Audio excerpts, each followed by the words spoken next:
জয়া রাস্তায় দাঁড়িয়ে আছে।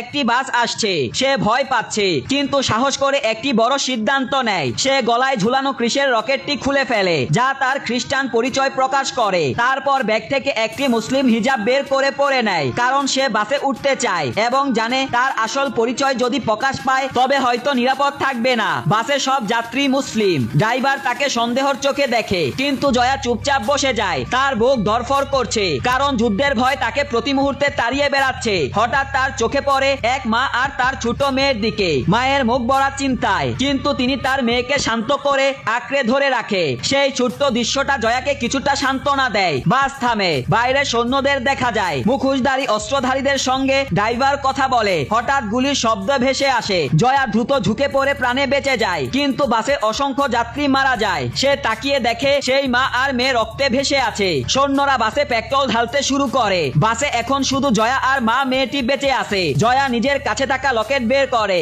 নিজের আসল পরিচয় প্রকাশ করে। সে মেয়েটিকে নিয়ে পালানোর চেষ্টা করে, কিন্তু হঠাৎ তাকে বাস থেকে টেনে বের করা হয়। মা বুঝে যায় জয়া তার মেয়েকে বাঁচাতে চাচ্ছে, কিন্তু সৈন্যরা জোর করে মেয়েটিকে কেড়ে নেওয়ার চেষ্টা করে। হঠাৎ ছোট্ট মেয়েটি যে কিছুই বুঝতে পারছে না, মা মা বলে জ্বলন্ত বাসের দিকে দৌড়ে যায়। সৈন্যরা সেখানেই তাকে গুলি করে ফেলে। জয়া একা হয়ে যায়। সে জ্বলন্ত বাসের সামনে বসে সবকিছু দেখে। আগুন নিভে গেলে শুধু পুড়ে যাওয়া কালো কয়লা ছাড়া আর কিছুই অবশিষ্ট থাকে না।